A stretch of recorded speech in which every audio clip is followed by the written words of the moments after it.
बेटा बातें नहीं, हम लोगों ने लास्ट क्लास में एक तो दो सर्कल का जो कॉमन कोड होता था उसकी इक्वेशन देखी कैसे लिखना है। पहला सर्कल है अगर S1, दूसरा सर्कल है S2, तो उनकी कॉमन कोड की इक्वेशन क्या थी? S1 minus S2 equal to 0, यही थी।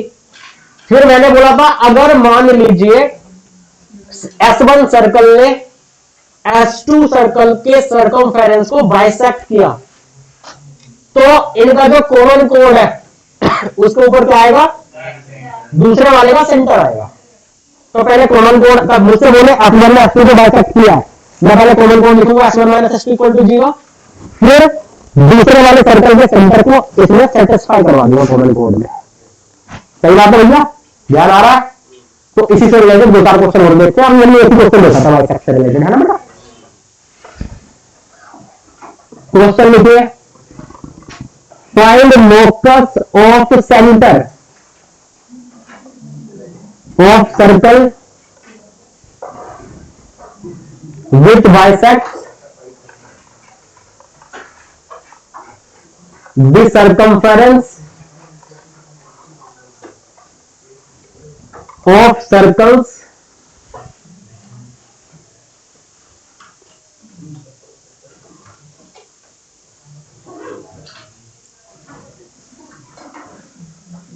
x square plus y square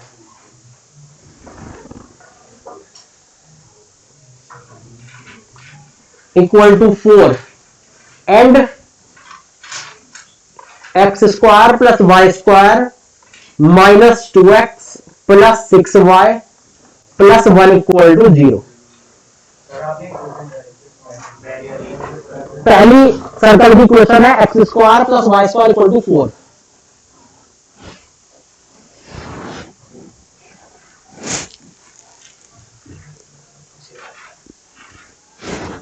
उस सर्कल के सेंटर का लोकस बताना है जो बाइसेक्ट करता है इन दोनों को।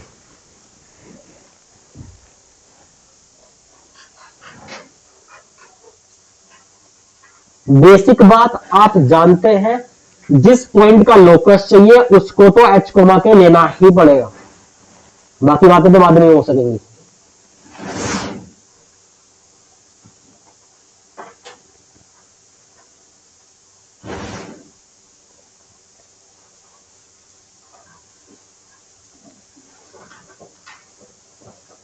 और जब बाइसेक्ट करवाते हैं हमें कॉमन कोड लिखना ही पड़ता है। और भैया कॉमन कोड लिखने के लिए जरूरी है पहला सर्कल माइनस दूसरा सर्कल इक्वल टू 0, मतलब सर्कल की इक्वेशन जरूरी है बाइसेक्ट करवाने के लिए। तो रिक्वायर्ड सर्कल की भी हमें इक्वेशन लेट करनी पड़ेगी। सही बात है? और उसका सेंटर क्या लेट करना पड़ेगा? h कोमा के। ये बात आप समझ पा रहे हैं? तो एक काम करते हैं ना, जो रिक्वायर्ड सर्कल है let centre of required circle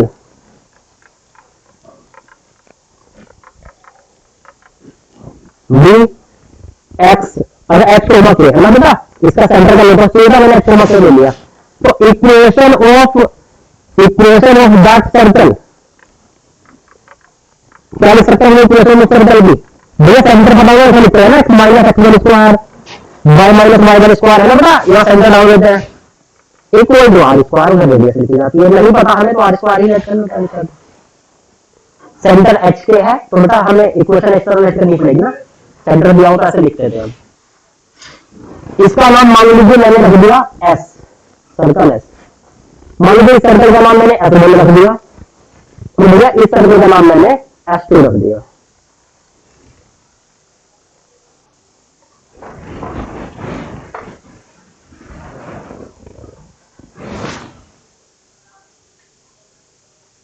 देखें अब S ने किस किस को बाइसेक्ट किया है? S1 को भी और S2 को भी। एक एक करके करते हैं। जब मैंने ऐसा किया, इफ एफ बाइसेक्ट F1, इसका मतलब क्या हुआ होगा बेटा कि centre of F1, centre of F1 क्या है बेटा F1 का centre 0 0 will satisfy F minus F1 equal to 0 common code है ना बेटा। F1 का सेंटर कॉमन कोड को सेटिस्फाई करेगा, सही बात है, ये तो जानते हैं आप। तो F minus F1 equal to 0 लिखो बेटा, F ये रहा और F1 ये रहा। सबको लेफ्ट में लाके शुरू किया दो यार क्वेश्चन, है ना, मैं एक एक लाइन में सबको लेफ्ट में लिख देता हूं।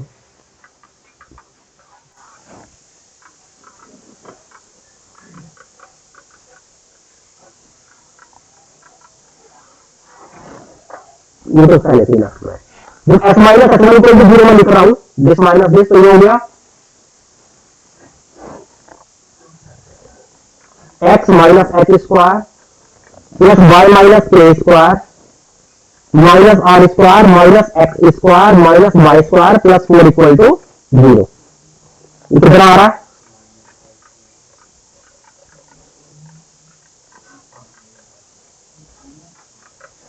ये आ रहा है ना बेटा, सही हो गया।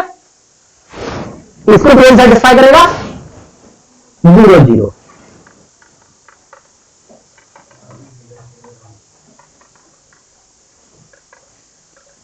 जीरो जीरो जब मैंने वो पुट करवाया एक्स और वाई की जगह पे, ये है वाई यहाँ पे ना, ये तो ये हो गया X square plus K square plus 4 equal to R square, ऐसे आ रहा है। कोई दिक्कत है, चलिए अब दूसरे को बाइसेक्ट करवाते हैं। भैया एफ जो है वो तो बाइसेक्ट करता है, एफ बाइसेक्ट S2, इसका मतलब S2 का जो सेंटर है will satisfy f minus S2 equal to 0, f और S2 के कॉमन कोड को S2 का सेंटर सेटिस्फाई करेगा। ये आप समझ पा रहे हैं, बाइसेक्ट में एक ही बात लग रही है, बस कॉमन कोड का इक्वेशन लिखकर दूसरे वाले फोटो को सेंटर सेटिस्फाई करवाना होता है। भैया f minus S2 equal to 0 लिखो, f ये रहा और S2 ये रहा। अब लिखेंगे तो ऐसा आएगा minus 2hx minus 2ky plus H square plus K square minus R square plus 2x minus 6y minus 1 equal to 0। इसको कौन सेटिस्फाई करेगा S2 का सेंटर, S2 का सेंटर क्या था 1 कोमा माइनस 3 को सेटिस्फाई करेगा। तो पुट करके देखते हैं, जब मैंने 1 कोमा माइनस 3 पुट किया, आ गया minus 2h plus 6k plus H square plus K square plus 2 plus 18 minus 1 equal to R square. कोई दिक्कत है भैया? बेटा हमें लोकस निकालना था, लोकस का मतलब है एक्स के रिलेशन चाहिए होता है। अगर कुछ ऐसा इक्वेशन में बच रहा है जो हमने लेट किया अपनी तरफ से, तो उसको एलिमिनेट करवाना पड़ता है। आर हमने अपनी तरफ से ले रखा है ना, उसको एलिमिनेट करवाने में आर स्क्वायर दोनों में है, तो ये भी आर स्क्वायर ये भी आर स्क्वायर की वैल्यू दोनों को इक्वेट करवा दें फ्रॉम इक्वेशन 1 and 2। दोनों की आर स्क्वायर की वैल्यू थी, दोनों को मैंने इक्वेट करवा दिया।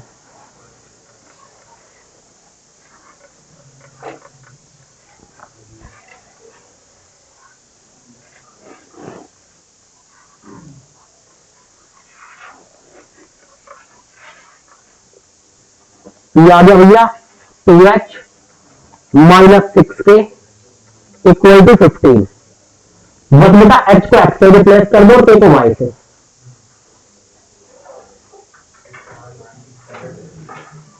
तो 2x minus 6y equal to 15 आ गया क्या? यही लोकस है, समझ रहे हैं बात को? ये तो बेटा हमारा बेसिक रूल है कि भैया जिस पॉइंट का लोकस चाहिए होता है उसको h कोमा के लेना होता है। उसका सेंटर का लोकस चाहिए था तो सेंटर को h कोमा के ले लिए। और बाइसेक्ट का अपना फिक्स रूल है, पहले सर्कल ने दूसरे को बाइसेक्ट किया तो कॉमन कोड लिख के दूसरे वाले सेंटर सेटिस्फाई करवाना है, इसके अलावा कभी कुछ और नहीं करना है। डू यू हैव एनी दिक्कत? चलो इसको लिखो, फिर आगे बढ़ते हैं।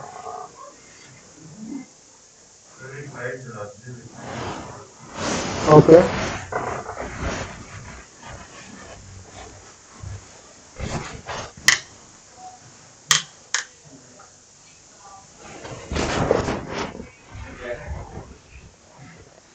हम्म,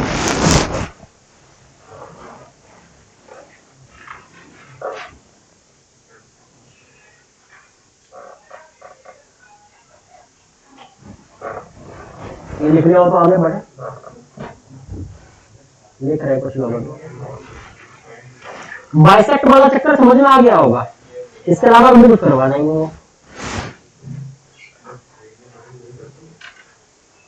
लोटस वाला भी थोड़ा और चक्कर समझ में आता ही होगा, इसको मुझे लेना ही पड़ता है और उसे रिलेशन लिख देते हैं इसको के का बाकी दिए हुए डेटा के साथ में।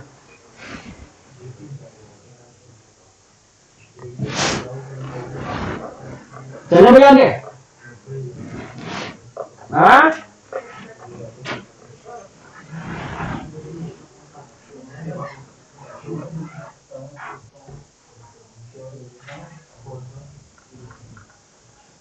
Find equation of circle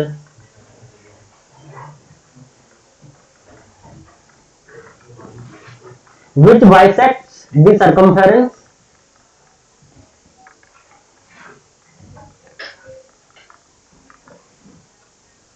of the circle x square plus y square plus 2y minus 3 equal to 0।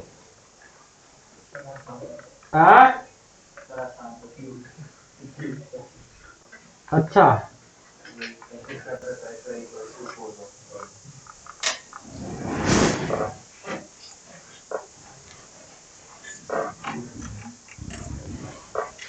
उस लाइन को टच करता है x minus Y equal to 0।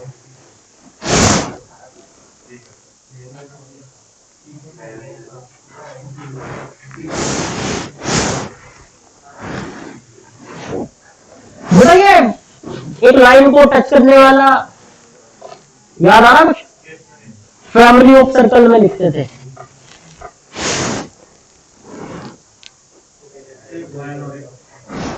एक लाइन को टच करता है उसको बाइसेक्ट करता है, वैसी बात है उसी हिसाब से लेट करना पड़ेगा सर्कल का इक्वेशन जो एक्स डिटेल जो दी है। जैसे पहले सेंटर एक्स को के दिया था उस हिसाब से लेट किया था, इस बार इस लाइन को ओरिजिन पर टच करने वाला लेट करना पड़ेगा, फिर उसे बाइसेक्ट करवा देंगे। एक लाइन को एक पॉइंट पर टच करने वाला सर्कल लिखना जानते हो? वेरी गुड, है ना। फैमिली ऑफ सर्कल में तीसरा पार्ट था शायद ये, देखना था पॉइंट को पॉइंट सर्कल समझ लिया था।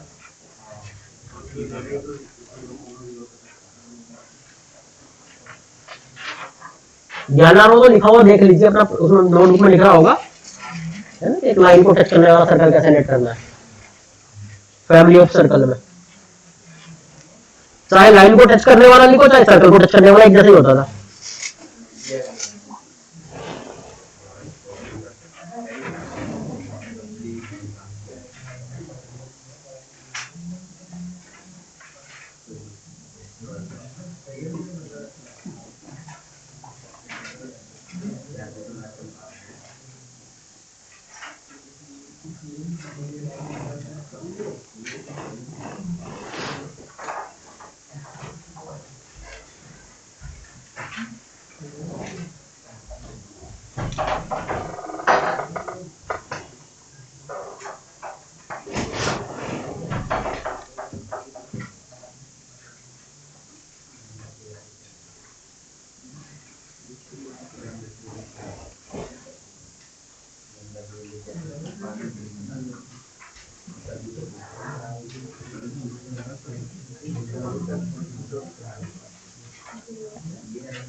ये जो लाइन है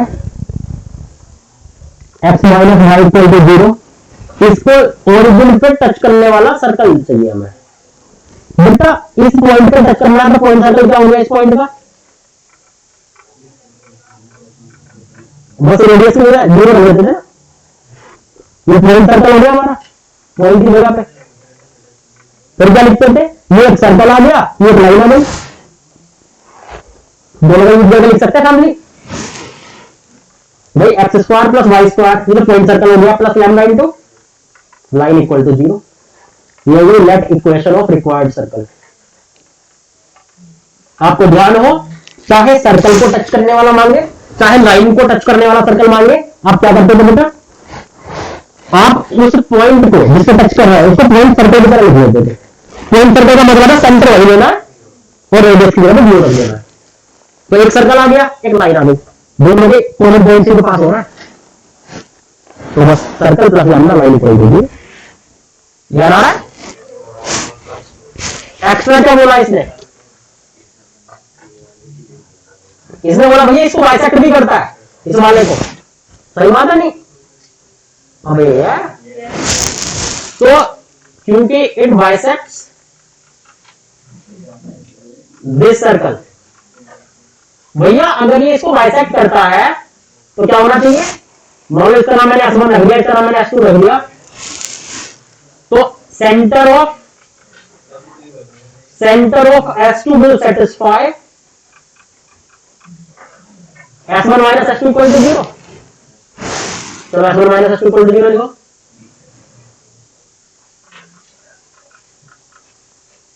इसको कौन सेटिस्फाई करेगा भैया?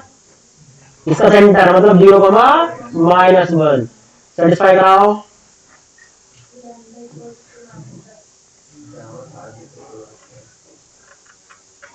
लैम्डा कितना आ गया? -5 को वापस करो, जो लेट किया था आपने सर्कल, उसमें ये लेट किया था ना आपने रिक्वायर्ड सर्कल, वापस करो इसमें।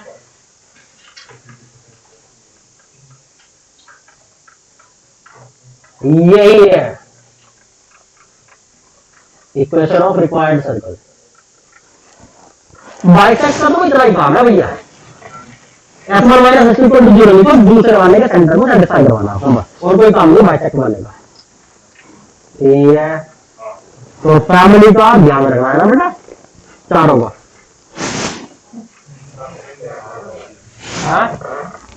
अपनी फैमिली का, सर्कल की फैमिली का भी, कभी पड़ोसी की फैमिली पे ध्यान दो।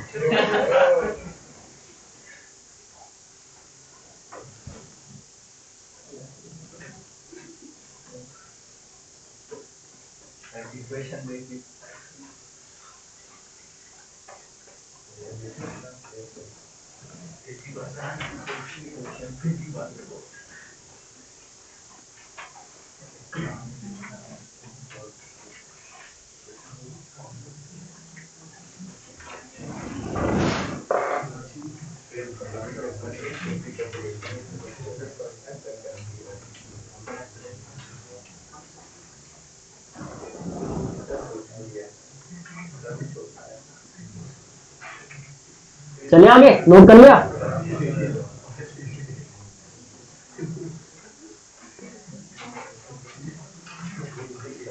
अब नोट कर लिया?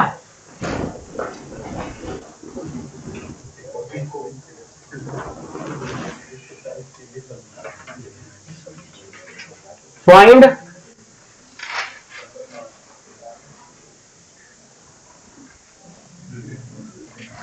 कोड ऑफ कॉन्टैक्ट का ध्यान आ रहा है?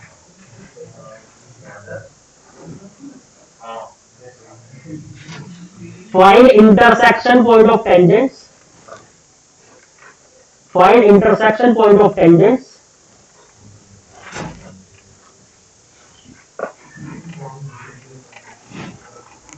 drawn to the circle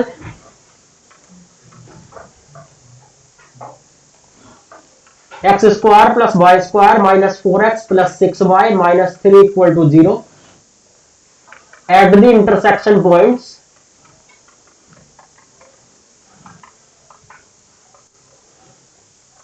of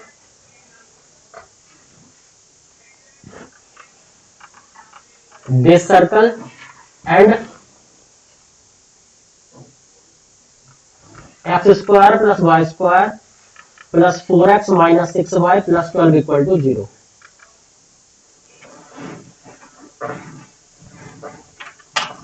आपको ध्यान होना, तो मैंने ये तो आपको बता रखा है कि एक सर्कल और एक लाइन के इंटरसेक्शन पॉइंट पर टेंजेंट ड्रॉ किए गए, उनका इंटरसेक्शन पॉइंट कैसे निकलेगा ये मैंने बता रखा था। एक सर्कल एक लाइन के इंटरसेक्शन पॉइंट पे टेंजेंट ड्रॉ किए तो उनका इंटरसेक्शन पॉइंट कैसे निकाल के देना, ध्यान है। कोड ऑफ कॉन्टैक्ट का उल्टा लग जाता था। अब मैं क्या पूछ रहा हूं आपसे, दो सर्कल के इंटरसेक्शन पॉइंट पर टेंजेंट ड्रॉ करवा दिए। पहले एक सर्कल और एक लाइन देता था, तो इंटरसेक्शन पॉइंट पर टेंजेंट ड्रॉ करता था, उसका इंटरसेक्शन मांगता था। अब दो सर्कल दे करके उनके इंटरसेक्शन पॉइंट पर टेंजेंट ड्रॉ करवा दिया। डायग्राम बना के देखो, डायग्राम बनाओ इन दोनों का, फिर थोड़ा ध्यान आएगा।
हाँ हो गया।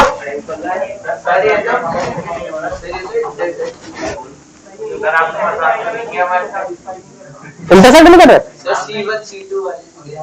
वो सेंटर के बीच की डिस्टेंस जो है और रेडियस में उसमें रिलेशन वगैरह देखा आपने R1 R2 में। पहले का रेडियस कितना है? एक मिनट ऐसा कैसे हो गया? इसका 4 रेडियस है, इसका और C1 C2 का आ रहा है सेंटर के बीच का डिस्टेंस कितना? रूट 97 कितना होता है?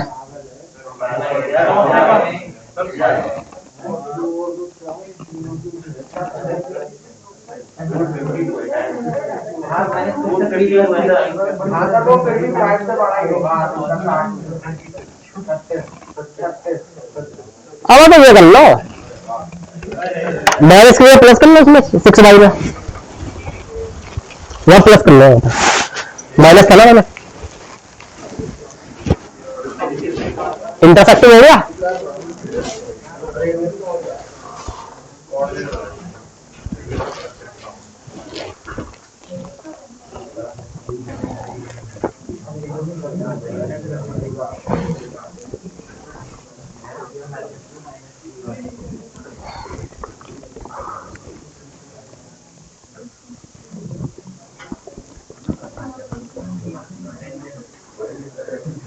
मतलब दो सर्कल के इंटरसेक्शन पॉइंट्स पर टेंजेंट ड्रॉ हुआ है। हाँ बिल्कुल बिल्कुल भैया, कल तक आप IIT का एग्जाम तक करना, क्या दिक्कत है?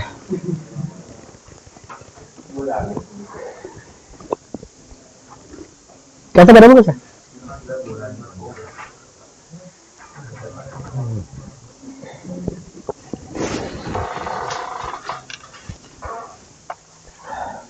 इनका नाम दे दो अच्छे अच्छे, का S1 एक का S2 है ना, अच्छा लगेगा थोड़ा इन्हें भी। हाँ वही वही वही, इंटरसेक्शन पॉइंट निकालेंगे फिर, और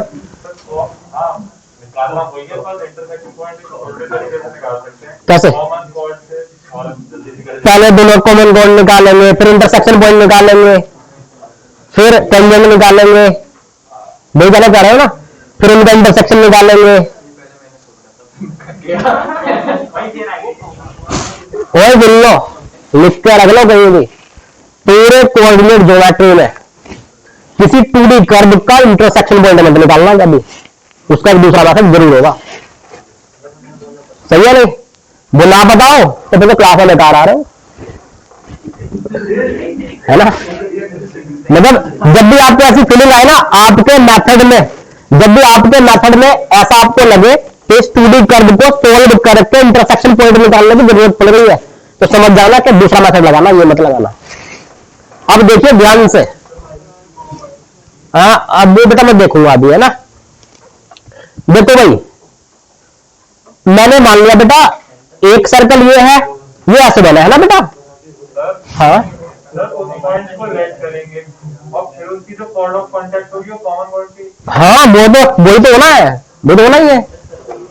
हाँ देखो भैया, ये दो सर्कल दे रखे हैं ऐसे, इसने बोला कि इनका जो इंटरसेक्शन पॉइंट है ना, ये तो इस इंटरसेक्शन पॉइंट पर कौन से सर्कल पे टेंजेंट ड्रॉ हुए हैं? S1 पे। तो S1 पे ऐसे टेंजेंट बनाओ, फिर S1 के यहां भी टेंजेंट बनाओ, तो ये पॉइंट बन रहा है ये। सही है भैया? और अब आप अपनी पुरानी बातें याद करो, मान लो S1, अरे बताया था मैंने, एक सर्कल है और एक लाइन दे दे, ऐसे एक सर्कल और एक लाइन दे दे, तो आप इंटरसेक्शन पॉइंट पर टेंजेंट ड्रॉ करके, और मैं ये वाला पॉइंट मांगू, मैं लाइन और सर्कल के इंटरसेक्शन पॉइंट्स पर टेंजेंट ड्रॉ करके इन टेंजेंट्स का इंटरसेक्शन मांगू, तो आप बता सकते हैं, ये पहला क्वेश्चन हो चुका है। कोड ऑफ कॉन्टैक्ट जहां मैं बता रहा था, याद है? कोड ऑफ कॉन्टैक्ट का उल्टा था। हाँ हाँ, इस इंटरसेक्शन पॉइंट को आप लेट करते थे इसको, इसके लिए क्या होता था? COC, तो आप T इक्वल टू 0 से COC लिखते थे, और तो आपने T इक्वल टू 0 से COC का इक्वेशन लिखा, और COC का इक्वेशन इसका पहले से दिया होता था, तो कंपेयर करा देते थे आप, एक्शन वाई बना जाते। तो ध्यान आ रहा है? तो एक सर्कल और एक लाइन के इंटरसेक्शन पॉइंट पर टेंजेंट ड्रॉ किए, तो इंटरसेक्शन पॉइंट आप जानते हो। तो यार ये दो सर्कल की बजाय अगर मान लीजिए मैं ये कॉमन कोड का इक्वेशन निकाल दूं, अगर मान लीजिए मैं कॉमन कोड का इक्वेशन लिख दूं दोनों सर्कल के, तो ऐसी वाली फीलिंग आएगी ना फिर मुझे, ये रहा सर्कल, ये रही कॉमन कोड, तो इंटरसेक्शन पॉइंट पर टेंजेंट ड्रॉ किए गए, ऐसे वाली फीलिंग आएगी ना, तो क्वेश्चन नीचे वाला बन जाएगा ऊपर वाले की बजाय। तो कीजिए, समझ गए बेटा? जब दो सर्कल का इंटरसेक्शन पॉइंट पर टेंजेंट डाले ना, तो क्या करो, दोनों सर्कल का कॉमन कोड लिख दो, तो क्वेश्चन नीचे जैसे दिख जाएगा। तो एक सर्कल और एक कोड, उनके इंटरसेक्शन पॉइंट पर टेंजेंट ड्रॉ करके उनका इंटरसेक्शन निकालना होगा, तो फिर वो वाला मेथड लग जाएगा, पुराना वाला कोड ऑफ कॉन्टैक्ट का।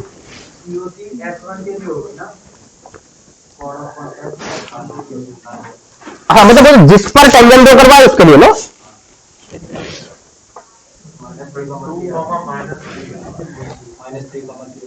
अच्छा कैलकुलेशन देख लेता हूं मैं, है ना, दोनों का अलग आ रहा है।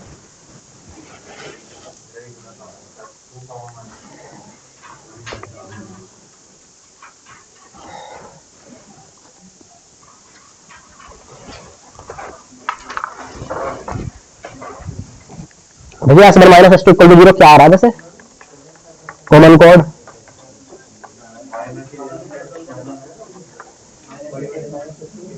माइनस 8x अच्छा ये आ रहा है क्या? तो अब तो ऐसी वाली फीलिंग आ रही मुझे, ये रहा सर्कल और भैया ये रहा एक लाइन।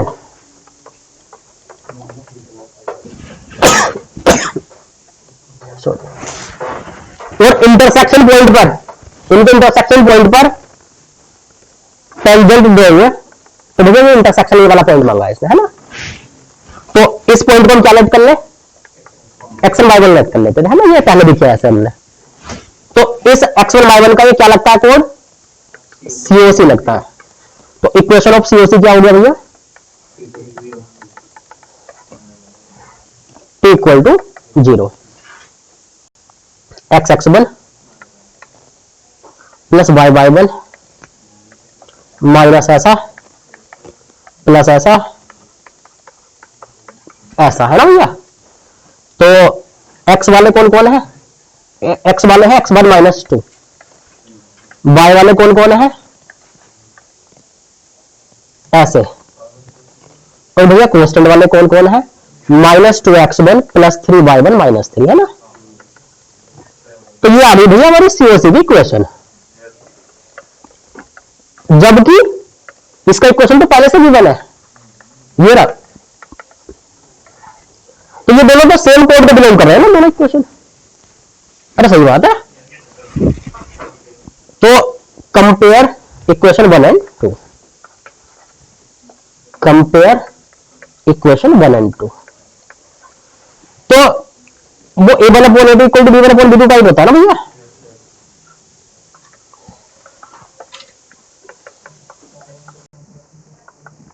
हाँ विद्या, विद्या कंपेरिजन कैसे होगा, कोफिशिएंट 0 है ना भाई का, मैं भाई नहीं है, कोफिशिएंट 0, तो जहां भाई कोफिशिएंट रखना था वहां 0 रख लो। तो मान लो मैंने इन दोनों कर लिया, तो भैया ऐसे 0 नीचे वाला क्रॉस मल्टीप्लाई होगा ना उधर, तो y1 आ जाएगा -3। एक बार बेटा मान लीजिए आपने पहला और ये तीसरा ले लिया एक साथ, तो क्रॉस मल्टीप्लाई हुआ ये इधर में इधर, तो ये हो गया 15x1 -30 equal to 16x1, Bible की तो वैल्यू डाल दी -6, तो -6 -5 -11।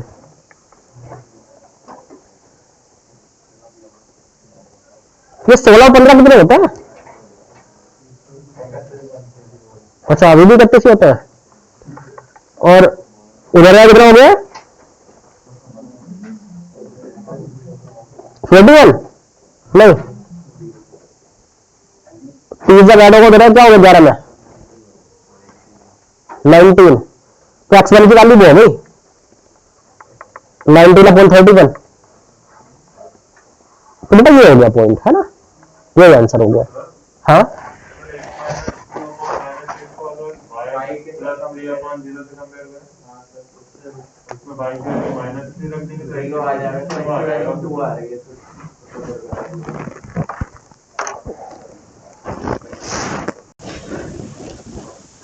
जीरो बाय जीरो पे कभी कैलकुलेशन नहीं होती, बाय को आपने -3 रखा ना सेकंड वाले में, तो 0 बाय 0 बन रहा है, तो उसको यूज नहीं कर सकते आप कहीं।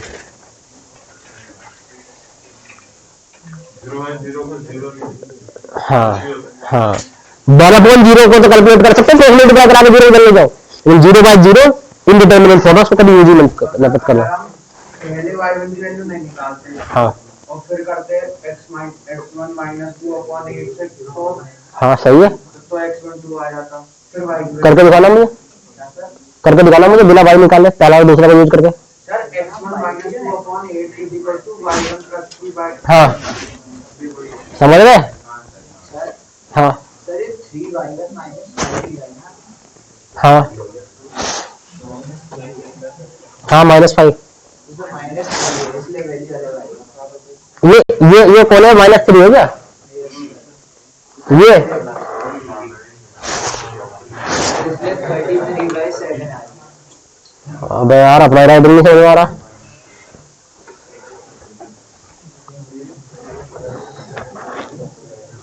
तो ये फिर कितना हो गया -9 ऐसे 21 हो जाएगा क्या? तो 21 अपॉन 31 हो गया है ना, लिख लीजिए 21/31। आपको ये बताओ, ये कॉन्सेप्ट समझ में आता है? एक सर्कल और एक लाइन के इंटरसेक्शन पॉइंट पर टेंजेंट डाले गए, उन टेंजेंट्स का इंटरसेक्शन पॉइंट निकालना जानते हो? ऐसा क्वेश्चन पहले भी हुआ है ना? और दो सर्कल के इंटरसेक्शन पॉइंट पर टेंजेंट डाल दे तो उनका कॉमन कोड लिख देना और एक सर्कल को हटा देना। सही है क्या? डू यू हैव एनी दिक्कत? नहीं।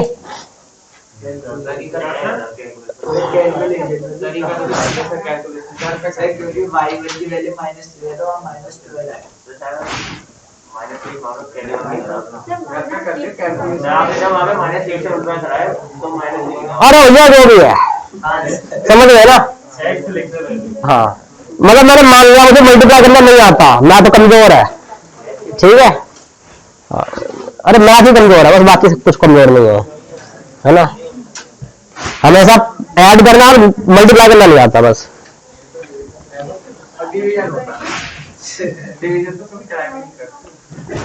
जरूरत नहीं पड़ती। लिख लिया भैया? तो समझने का तरीका क्या है? आगे चले।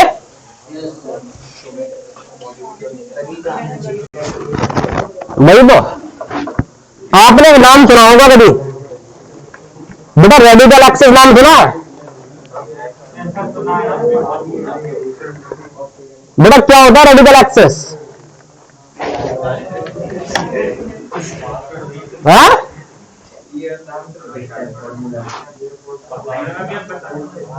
नहीं बेटा, बेटा मैंने बताया नहीं था। हाँ नाम बोला था बस मैंने।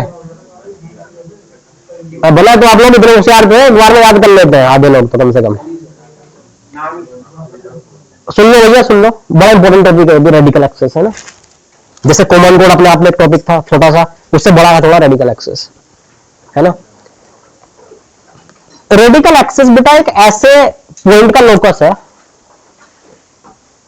जिससे अगर मैंने टेंजेंट ड्रॉ की ना दो सर्कल पे, जैसे मान लो दो सर्कल दे दे मुझे S1 और S2, है ना भैया? अब चलो ये बन गया।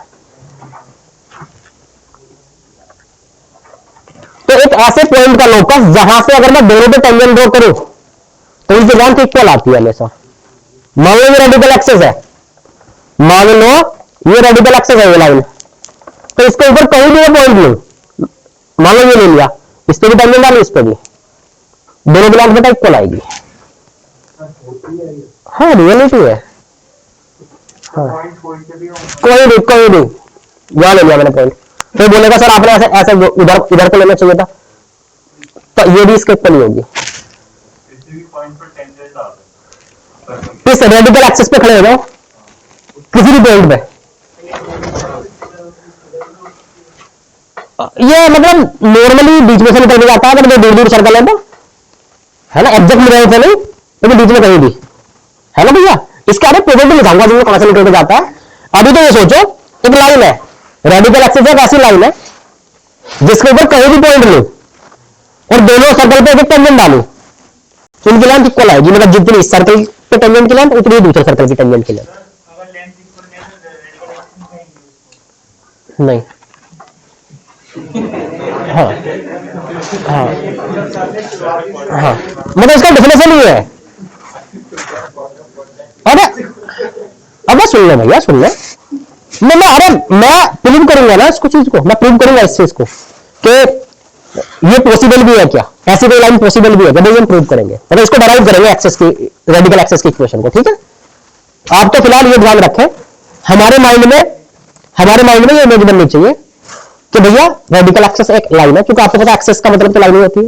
एक ऐसी लाइन है किसी भी पॉइंट पे खड़े हो जाओ, दोनों सर्कल पे टेंजेंट ड्रॉ कर दो एक एक, तो दोनों की लेंथ इक्वल होती है, पहले सर्कल पे टेंजेंट कीजिए और दूसरे सर्कल पे टेंजेंट कीजिए। सही है भैया? अच्छा तो वैसे बोल दूं ये locus of A point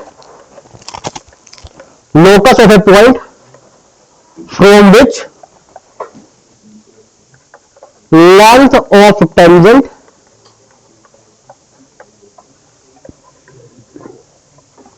drawn to both circles S1 and S2 is equal। सही है क्या? पहले सर्कल पे टेंजेंट डालो, दूसरे पे डालो, दोनों की लेंथ इक्वल होती है। करेंगे इसके क्वेश्चन को भी डिराइव करेंगे, क्योंकि देखो जिसको लोकस की टर्म में जिसकी डेफिनेशन लिख दी, उसका तो हम आराम से डेरिवेशन कर सकते हैं, लोकस निकाल के दिखा देंगे, डेरिवेशन हो जाएगा उसको, है ना। तो लोकस की टर्म में जिसकी भी डेफिनेशन आपने लिख दी, उसका डेरिवेशन तो आसान है। इस डेफिनेशन के हिसाब से लोकस निकाल के देखेंगे, है ना। मैं करके दिखाता हूं।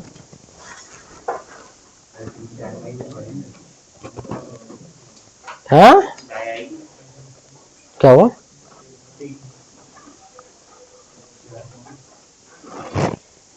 ऑपरेशन की पूछ रहे हैं।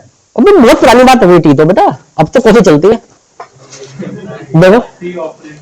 सर जो लोकल अच्छा, है वो हाँ। लाइन की इक्वेशन की फॉर्म में होगी या मतलब कर्व वगैरह किसी पे भी नहीं, हमेशा एक लाइन होगी, रेडिकल एक्सिस हमेशा एक लाइन होगी, है ना।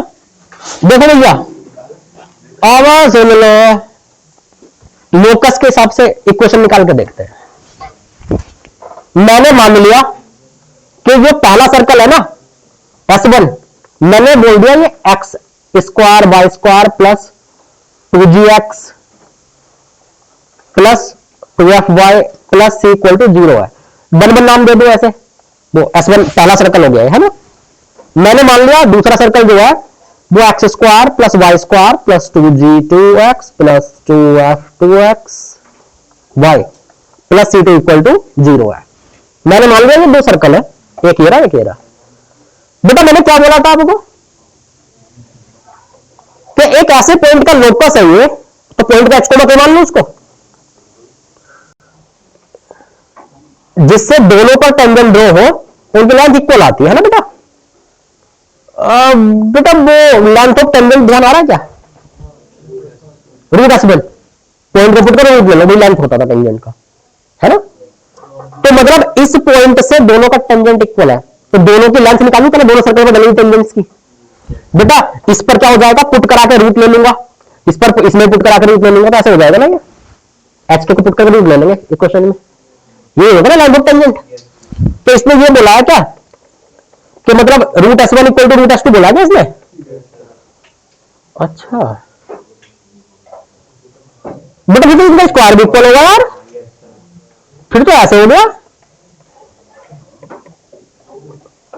जैसे मान लो 20 माइनस 20 इक्वल टू 0 करोगे ना,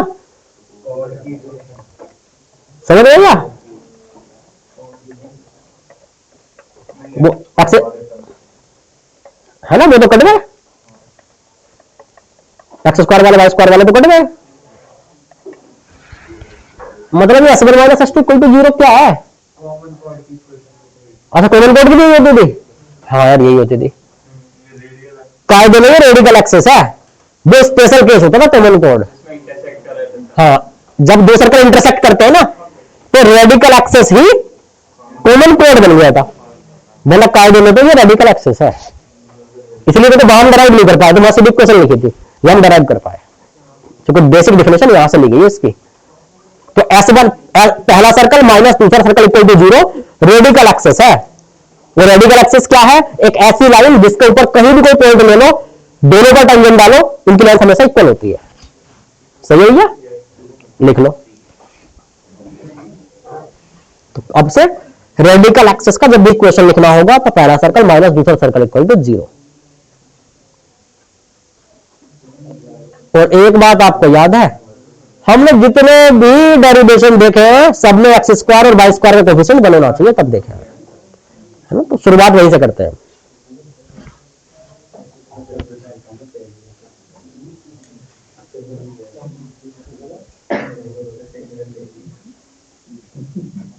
क्या हो गया?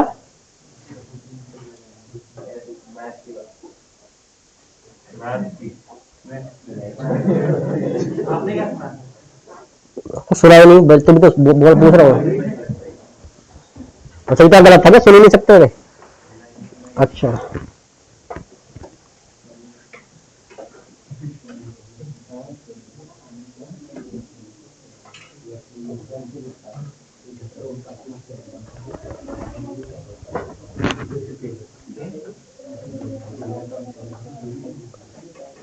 बेटा इसके बारे में कई बार ना ऐसे क्वेश्चन आते हैं, जैसे which of the following is correct, ऐसे लिख दिया है ना।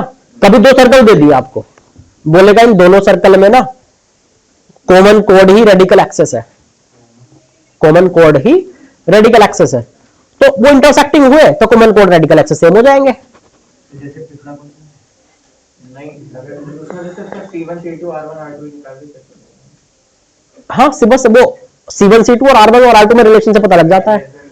कभी कभी ऐसी बातें करेगा, दो सर्कल दे देगा, बोलेगा इनका रेडिकल एक्सेस इनके बीच में से पास हो रहा है, बाहर से पास हो रहा है। तो मेरा मतलब यह है कि जैसे हमने वो देखा था ना डायग्राम बना बना के, कितने डीसीटी कितने टीसीटी, हमें ऐसे सारे पॉसिबल केस बना के मुझे दिखाना पड़ेगा कि किसमें रेडिकल एक्सेस कहां से निकल के जाता है, ताकि आप क्या करोगे जब पूछे ना रेडिकल एक्सेस कहां से निकल के जा रहा है, कुछ भी बोले, आप दोनों का ऐसा डायग्राम बना लोगे। और डायग्राम कैसे बनेगा, R1 R2 और C1 C2 का मैं रिलेशन देख के डायग्राम बन जाएगा। और एक बार डायग्राम देख के मैं आपको पहले बता देता हूं कि किस डायग्राम में कहां से निकल के जाता है रेडिकल एक्सेस। सही है, तो अंदाजा होना चाहिए कि रेडिकल एक्सेस कहां से निकल के जा रहा है। सही बात है भैया, ये लिख लिया। रेडिकल एक्सेस का कॉमन कोड वाला जो केस है ना, वही सबसे ज्यादा इंपॉर्टेंट है, वो आपने देखा भी, कई सारे क्वेश्चन पहले हो चुके हैं ना। बेटा पॉसिबल केसेस क्या है इसके, सर्कल्स के, दो सर्कल दिए हो तो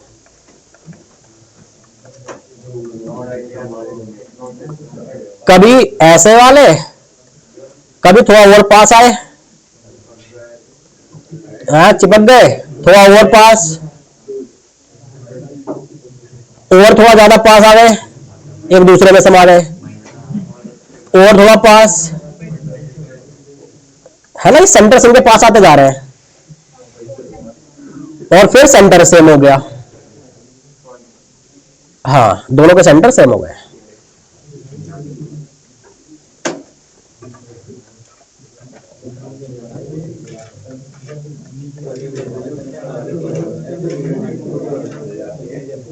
बात है ना भैया, तो R1 R2 C1 C2 इनमें रिलेशन तो आपको पता है किस रिलेशन से कैसे डायग्राम बनता है, बदल के बताने की जरूरत नहीं। मैं तो इन डायग्राम्स में बस आपको ये बता दूं कि रेडिकल एक्सेस किसमें कहां से निकल के जाएगा। सही बात है, ओके। पहली बात तो इस बात का ध्यान रखना भैया, रेडिकल एक्सेस जो है ना, हमेशा radical axis always perpendicular to C1 C2, मतलब सेंटर्स को मिलाने वाली लाइन के हमेशा परपेंडिकुलर होता है। और मैं ये नहीं कह रहा कि सिर्फ पहले केस में, सारे केसेस में। जैसे मान लो ये है, ये C1 C2 है, भले ही यहां बाहर से निकलेगा मगर रहेगा इसके परपेंडिकुलर ही। मतलब कोई सा भी केस हो, कोई सा भी केस हो भैया, C1 C2 सेंटर्स को ज्वाइन करने वाली लाइन के हमेशा परपेंडिकुलर होता है रेडिकल एक्सेस। तो ये पहले कोने वाले लिखते जाओ कहीं पे, है ना, स्टार मार्क कर करके, मैं इस कोने में लिखा हूं, डायग्राम बाद में वाले ना। एग्जैक्टली, उसमें रेडिकल एक्सेस ही नहीं होगा भाई। रेडिकल एक्सेस क्या था, S1 minus S2 equal to 0। अच्छा, अगर सेंटर सेम हो गए लास्ट केस में, सेंटर क्या होता है, माइनस जी माइनस एफ, एक्स और वाई के कोफिशिएंट से आता है। सेंटर सेम मतलब एक्स और वाई के कोफिशिएंट सेम हो गए, तो पहला इक्वेशन माइनस दूसरा इक्वेशन के कट के खत्म हो गया एक्स वाई, तो इक्वेशन ही नहीं आ पाई, इक्वेशन ही नहीं आ पाई, है ना, एक्स वाई बचे ही नहीं। तो इसका मतलब उसमें इक्वेशन ही नहीं आएगी, मतलब उसमें रेडिकल एक्सेस ही नहीं आएगा, इसलिए उसमें बोल ही नहीं पाओगे कि परपेंडिकुलर नहीं है ना। कॉन्सेंट्रिक सर्कल्स में, in case of concentric circle,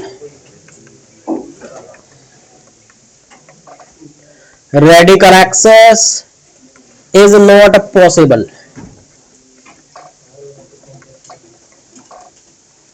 आप पहले राइट साइड वाले पॉइंट लिखो, ये तो सारा एक साथ टेबल टाइप की लिखनी पड़ेगी इसमें तो आपको।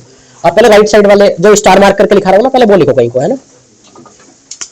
समझ गए, सेंटर को ज्वाइन करने वाली लाइन के परपेंडिकुलर होता है हमेशा। दूसरी बात, कुछ बच्चों को ऐसा फील होता है, वो गलत इमेजिन कर लेते हैं। जैसे आपको लगता है अच्छा ये अच्छा रेडिकल एक्सेस की खास बात थी, यहां से इधर को टेंजेंट डालो, यहां से इधर को टेंजेंट डालो, तो ये तो इक्वल होंगे दोनों टेंजेंट, मतलब बीचों बीच होगा, है ना। फील होता है ऐसा कभी कभी हमें, लेकिन ये गलत है।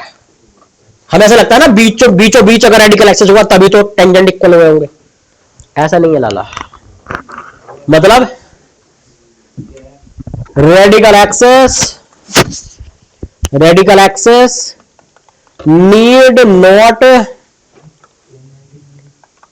to be passed through mid point. सही है भैया, तो दोनों सर्कल के मिड पॉइंट से पास हो जरूरी नहीं है, ठीक है। मतलब सर्कल के बीच का जो एरिया उसके मिड से, मैं दोनों की बात कर रहा हूं, ना तो सेंटर्स के मिड से पास होना जरूरी है और ना ही सर्कल के जो बीच की डिस्टेंस है उससे मिड होना जरूरी है, ठीक है। ये कहीं भी जा सकता है, बस इसका हमें इतना पता है परपेंडिकुलर होता है बस C1 C2 के, और कुछ नहीं पता कहां से निकल के जाएगा, ठीक है। दो बात पे लिख ली। अब इधर आ जाओ, अब ये तो देख ले कहां से निकल के जाएगा। बेटा इस केस में तो यहां से निकल गया रेडिकल एक्सिस, इस केस में कहां से निकाले, कॉमन टेंजेंट ही रेडिकल एक्सिस है। हमने एक बात और सीख ली यार, दो सर्कल टच मार रहे हो आपस में और टच वाले पॉइंट पे कॉमन टेंजेंट चाहिए, है ना, टीसीटी हुई ना ये बीच में, तो इसकी इक्वेशन सीधे S1 minus S2 equal to 0 लिख सकते हैं। दो सर्कल के कॉमन पॉइंट पे अगर टच वाला केस हो सर्कल के बीच में, तो उस टच वाले पॉइंट पे दोनों का कॉमन टेंजेंट बनाना हो तो सीधे S1 minus S2 equal to 0 लिख सकते हो। और आप बोलोगे सर ये तो जब एक्सटर्नल टच है तब ना, ना ना ना ना ना, ना। इसमें भी वही है, चाहे इंटरनल टच हो चाहे एक्सटर्नल टच हो, रेडिकल एक्सेस ही कॉमन टेंजेंट बन जाता है उस पॉइंट पे, ठीक है। हाँ ये डीसीटी नाम हो गया चूंकि एक तरफ है ना दोनों सर्कल इसमें। अच्छा ये जब कट मार रहे होते हैं तो, अरे सुन लो भाई, जब बेटा ये कट कर रहे होते हैं ना आपस में तो रेडिकल एक्सेस ही कॉमन कोड बन जाता है, जब टच कर रहे होते हैं तो रेडिकल एक्सेस ही कॉमन टेंजेंट बन जाता है टच वाले केस में। हाँ जब भैया जब ये एक दूसरे के अंदर समा गए फिर ये हट गया, है ना, ये इनकी लाइफ से चला गया, ये बाहर पहुंच गया, ये रेडिकल एक्सेस है। लेकिन ये इसने प्रॉमिस कर रखा रहेगा परपेंडिकुलर,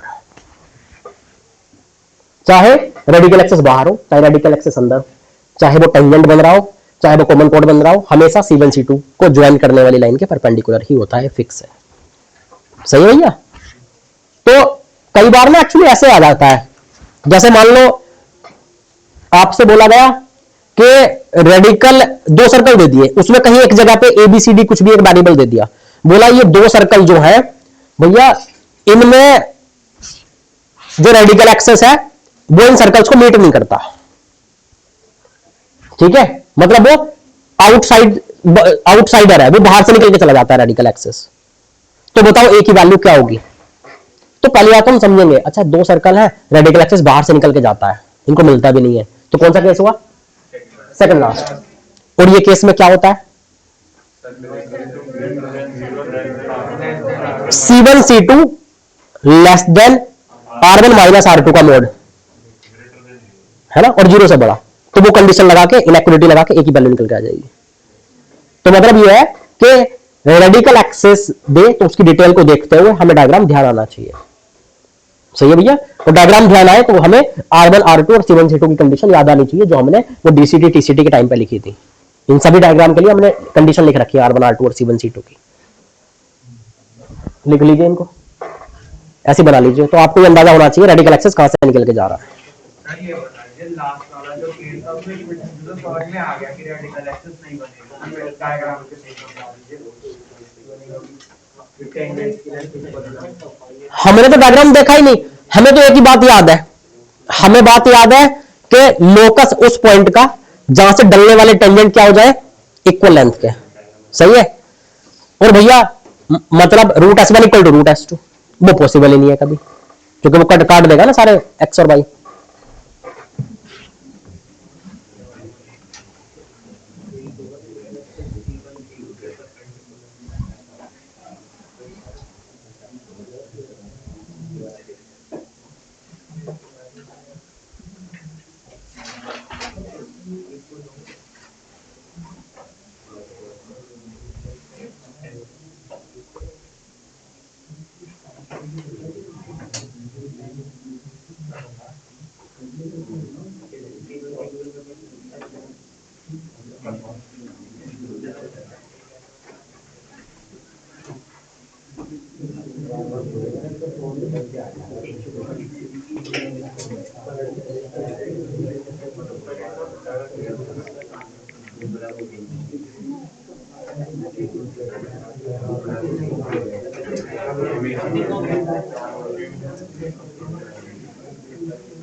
लिख लिया क्या?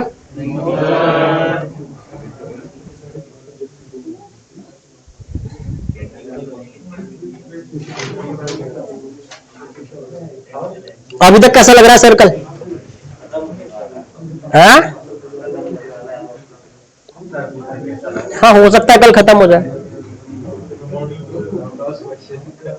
मॉड्यूल में बहुत सारा बचा हुआ है। अच्छा अच्छा, नहीं अभी है, एक क्लास कम से कम और लगेगा बेटा, एक्चुअली इसी की और जो है एक्सटेंशन है। नहीं टॉपिक वो नाम बदल जाएगा लेकिन यूज यही होगा उसमें। लिख लिया ये?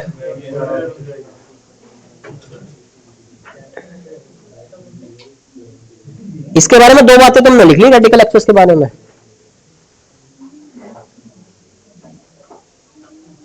कुछ और भी बातें हैं रेडिकल एक्सेस की, जब नोट कर लो बताना।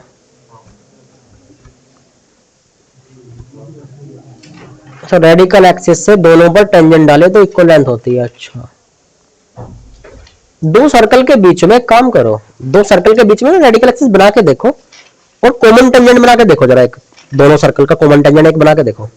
कोई भी दो सर्कल बनाओ, एक कॉमन टेंजेंट बनाओ। Exactly exactly.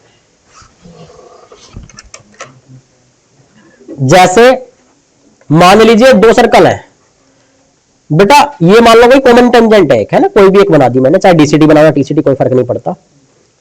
मान लीजिए ये रेडिकल एक्सेस निकल के गया। रेडिकल एक्सेस का क्या खास बात थी, किसी भी पॉइंट पर खड़े होकर इधर को टेंजेंट डालो उधर को टेंजेंट डालो, दोनों का लेंथ क्या होता था, सेम होता था। जबकि अपने आप में क्या थी, कॉमन टेंजेंट। तो मतलब कॉमन टेंजेंट को बाइसेक्ट कर दिया ना, जितना उधर का टुकड़ा इतना इधर का टुकड़ा। सर ये पॉइंट और वो जो पॉइंट था जब दो डीसीटी या दो डीसीटी मिलते थे, वो पॉइंट सेम तो ना ना ना ना ना, सोच रहा हूँ बात वो अलग है ना। वो आप सोच रहे हो ऐसे दो टेंजेंट ऐसे मिलेंगे, ना ना, वो पॉइंट अलग है लाला। क्या ना ना ना ना ना ना, बिल्कुल नहीं। क्या पता ये ऐसे जा रहा हूं, टेंजेंट अलग।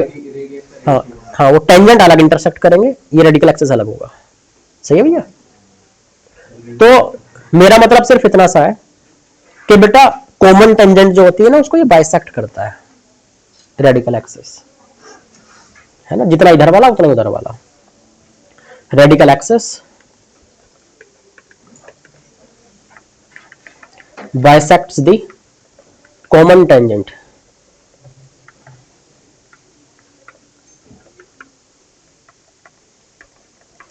लिख लीजिए, ठीक है भैया। समझ गए ऐसे मैंने क्यों लिखवाया? ओके।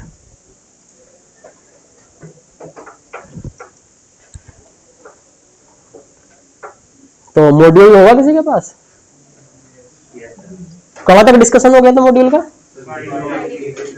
5 तक हो गया। अच्छा, कितनी है टोटल? बस। सर अगले हफ्ते आपको एक ही डीक्यूपी का डिस्कशन रखवा दीजिए, स्कूल में पेपर चल रहा है। कौन सा पेपर आ गया यार?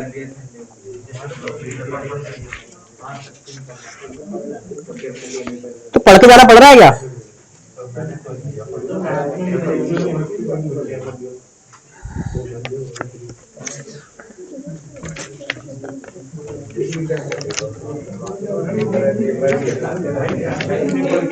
बेटा बात है नहीं।